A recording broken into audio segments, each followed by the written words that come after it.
یہ رات خوب اندھیرے میں لوگوں کے دروازے کھٹکھٹا کر ان کی دہلیز پر وہ سامان رکھ کر وہاں سے فرار ہو جاتے ہیں۔ کسی کو نہیں پتا چلتا کہ دینے والا کون تھا، رکھنے والا کون تھا۔ السلام علیکم ناظرین، آپ کا میزبان یاسر شامی آپ کی خدمت میں حاضر ہے اور آپ دیکھ رہے ہیں ڈیلی پاکستان۔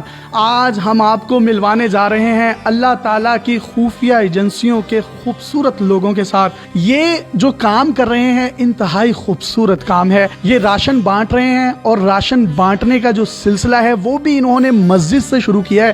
اس وقت میں مسجد کے اندر کھڑا ہوں اور آپ دیکھ سکتے ہیں کہ بے شمار قسم کے یہاں پر بیگز بھی پڑے ہیں، راشن بیگز بھی پڑے ہیں جن میں آٹا ہے، چنے کی دال ہے، گھی ہے، آئل ہے اور ارشیہ خوردنوش کی وہ تمام چیزیں جو ان تمام غریب، نادار اور سفید پوش طبقہ جو کسی کے آگے ہاتھ نہیں پھیلاتا، لائنوں میں قطاروں میں لگ کر اپنا حق نہیں لیتا بلکہ گھر میں بھوک سے ہی صبر سے ہی گزارا کر لیتا ہے۔ کچھ انہوں نے ٹیم میں لوگ رکھے ہیں جو کہ رات خوب اندھیرے میں لوگوں کے دروازے کھٹکھٹا کر ان کی دہلیز پر وہ سامان رکھ کر وہاں سے فرار ہو جاتے ہیں۔ کسی کو نہیں پتا چلتا کہ دینے والا کون تھا، رکھنے والا کون تھا۔ یہ تمام تر معاملات یہ کیوں سر انجام دے رہے ہیں، یہ انہی سے بات کریں گے۔ ہر طرف ہم ایک ہی معاملہ دیکھ رہے ہیں کہ راشن دیا جاتا ہے، فوٹو لگائی جاتی ہے، تشہیر کی جاتی ہے۔ آپ کیوں نہیں کر رہے یہ تشہیر؟ ہم یہ کام صرف اللہ تعالیٰ کی رضا کے لیے کر رہے ہیں۔ ہمارے پیارے نبی کریم صلی اللہ علیہ وسلم کی بھی یہی تعلیمات ہیں۔ یہ اسلام کا الحمدللہ ایک خوبصورت اور روشن چہرہ ہے جو ہم دنیا کے سامنے لانا چاہتے ہیں کہ الحمدللہ انسانیت کی خدمت۔ میں یہ بھی آپ کے سامنے واضح کرنا چاہتا ہوں، ہم اس میں صرف مسلمانوں کی ہی مدد نہیں کر رہے، مسلمانوں کے گھروں میں ہی راشن نہیں پہنچا رہے، بلکہ ہر انسان کے گھر میں راشن پہنچانا ہمارا یہ مشن ہے۔ مشن تو بہت خوبصورت ہے آپ کا، لیکن یہ کانسیپٹ کیسے آیا کہ لوگوں کے گھروں کے دروازے کھٹکھٹائے جائیں، دہلیز پر رکھا جائے، رات کے گپ اندھیروں میں دنیا سو رہی ہوتی ہے اور آپ اپنا کام کر رہے ہوتے ہیں؟ ہم نے یہ کام اس لیے کیا ہے نہ دینے والے کو پتہ ہو، اس نے جس کے لیے دیا ہے یعنی اللہ تعالیٰ، اللہ کو پتہ ہو اور اس کو لینے والے کو بھی پتہ نہ ہو کہ کس نے دیا ہے۔ کہ ہم نے یہ بھی کیا ہے کہ اگر کوئی مستحق آدمی ہے تو وہ بڑی رازداری کے ساتھ ہمیں صرف اپنا نام سینڈ کر دے اور ایڈریس، ہم انشاءاللہ اس کی دہلیز پر اللہ کے فضل سے راشن پہنچا دیں۔ اتنی خوبصورت بات انہوں نے کی کہ اگر کوئی بھی مستحق ہے تو وہ آ کر یہاں پر ان سب لوگوں میں ان کو ملے نا، ان سے بھی نہ ملے، صرف واٹس ایپ پر اپنی آئیڈینٹی شو کیے بغیر ایک میسج کر دے کہ میں ڈیزرونگ ہوں یا میں مستحق ہوں، تو یہ اس کے گھر کی دہلیز پر اسی طریقے سے راشن دے کر آتے ہیں جس طریقے سے یہ دے کر آ رہے ہیں۔ تو ہم نے تو دیکھا ہے کچھ لوگ کوئی بھی چیز دیتے ہیں تو فوراً فیس بک، سوشل میڈیا ادھر ادھر ڈال دیتے ہیں، تو ایسے لوگوں کے بارے میں کیا خیال ہے؟ اس میں بھی میں سمجھتا ہوں کہ دو چیزیں یا دو مقاصد ہو سکتے ہیں۔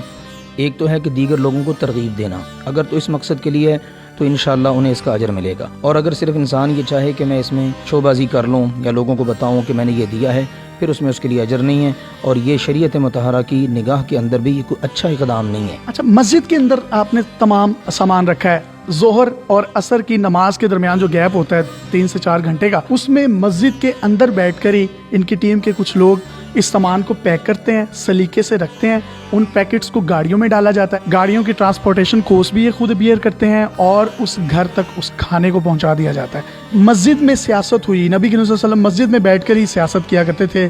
اس دور میں پارلیمنٹ ہاؤس نہیں تھا، مسجد ہی پارلیمنٹ ہاؤس تھی۔ یہ کیسا پیغام ہے کہ مسجدوں سے سامان عیسائیوں کے گھر بھی جا رہا ہے، آپ جس طرح بتا رہے ہیں، کچھ جو دوسرے مذاہب کے لوگ ہیں ان کو بھی دے رہے ہیں، تو یہ تو اسلام کی اصل روح تو یہی ہے۔ ہمارے پیارے نبی کریم صلی اللہ علیہ وسلم کے زمانہ مبارک کی جو مسجد تھی نا، وہ صرف 5 وقت نماز کے لیے نہیں کھلتی تھی، وہاں سے غریبوں کی مدد بھی کی جاتی تھی، غریب وہاں پر سٹے بھی کرتے تھے۔ اور اگر میں یہ کہوں کہ سب سے پہلا قرنطینہ جو تھا وہ مسجد نبوی تھی، تو اس میں بھی انشاءاللہ کوئی مبالغہ نہیں ہے۔ سیدنا سعد رضی اللہ تعالیٰ عنہ زخمی ہوئے تو ان کے لیے مسجد نبوی میں ہی خیمہ لگا تھا، بھوکے لوگ آتے ہیں مسجد میں ہی آتے ہیں، وہیں سے ان کی ساری سہولیات ان کو مل رہی ہیں اور ضروریات ان کی پوری ہو رہی ہیں۔ تو مسجد کا مقام جو ہے نا اسلام میں وہ وہی ہے جو آپ نے ذکر کیا، سیاست بھی وہیں پر، معیشت بھی وہیں پر، معاشرت بھی وہیں پر، یعنی ایک مسلمان کی زندگی کا A to Z مکمل جو ہے نا نظام زندگی وہ مسجد کے ساتھ منسلک۔ کسی کا پردہ رکھنے کا خیال کیوں آیا کہ یار اس کو بس میں پردے میں رکھوں، اگر میں کسی کو دے رہا ہوں اس کو بھی نہ پتہ چلے میں کون ہوں، لینے دینے والے کو بھی نہ پتہ ہو؟ اصل مقصد ہے کہ لوگوں کے گھروں میں راشن پہنچ جائے۔ اپنا نام ذکر کرنے سے کیا ملتا ہے؟ آپ تک یہ تمام چیزیں کیسے پہنچتی ہیں؟ کیا بزنس ہے آپ کا؟ کوئی بزنس نہیں ہے، ہم خدمت کرتے ہیں الحمدللہ۔ تو لوگ دیکھتے ہیں ماشاءاللہ. ہماری ایک ٹیم ہے اللہ کے فضل سے, یہ ٹرسٹ ہے اصل میں, اس میں بہت سارے لوگ منسلک ہیں, وہ اپنا اپنا حصہ سب سے پہلے ڈالتے ہیں. لوگ تو اپنے ٹرسٹ کی اتنی تشہیر بھی کرتے ہیں, آپ نے تشہیر بھی نہیں کی, ہم نے تو آپ کو ڈھونڈ لیا, اسٹنگ آپریشن بھی کیا. یہ ایک شخص نے مجھے کال کر کے بتایا کہ ہمارے محلے میں کچھ لوگ اس طرح سے کرنے آتے ہیں, اور یہ 3-4 محلوں میں 3-4 گلیوں میں یہ واقعہ 2 دنوں سے ہو رہے ہیں کہ کوئی راشن رکھ کر چلا جاتا ہے. اس کے بعد فائنلی ہم نے اپروچ بھی کیا, اور ہم نے آپ کو یہ میں آن ریکارڈ بتا رہا ہوں کہ ہم نے چھپ کر کچھ ویڈیوز جو ہیں یہ شوٹ کی تھی. ہم نے آپ کا پردہ نہیں رکھا, ہم نے صرف پردہ نہ رکھنے کی وجہ یہ ہے کہ آپ کا میسیج ایک اچھا چلا جائے, کہ جو لوگ کسی کو کچھ دے کر انسٹاگرام یا سوشل میڈیا پر اس طرح کی پوسٹ لگا دیتے ہیں تو اس سے ان کی عزت نفس ڈیفینیٹلی مجروح ہوتی ہے. کیا کہیں گے آپ؟ ہم نے صرف یہ ٹرسٹ ایک قائم کیا تاکہ لوگوں کو ایک جگہ اکٹھا ہونے کا موقع ملے. لینے والے بھی اس کے ذریعے لے لیں, دینے والے بھی اس کے ذریعے دیں. دینے والوں کو نہیں پتا کہ آگے لینے والے کون ہیں, اور لینے والوں کو بھی نہیں پتا کہ دینے والے کون ہیں. تو اللہ تعالیٰ نے ہمارے دل میں یہ بات ڈالی کہ ایسا پلان کیا جائے, رات کے اندھیرے میں لوگوں کے, ہمارے پاس ہمیں شناختی کارڈ ہیں, ان پر ان کا نمبر لکھا ہوا ہے, ہم کال کرتے ہیں, پہلے جا کے سروے کرتے ہیں, دیکھ لیتے ہیں ان کے گھروں کی حالت, پھر اس کے بعد رات کے اندھیرے میں جا کے خاموشی کے ساتھ الحمدللہ ان کی امانت ان تک پہنچا دیتے ہیں. بڑے پردے میں اور بڑے ہی پردوں سے یہ بڑا خوبصورت کام ہو رہا ہے, اور ہم سب دنیا میں جو ہیں وہ بالکل ننگے آئے تھے, لیکن جب شریعت محمدیہ آئی تو اس نے ہم لوگوں کو کفن دے دیا, ایک پردہ دے دیا, ایک عزت دے دی. تو پردے کا مقام آپ یہیں سے اندازہ لگا لیں.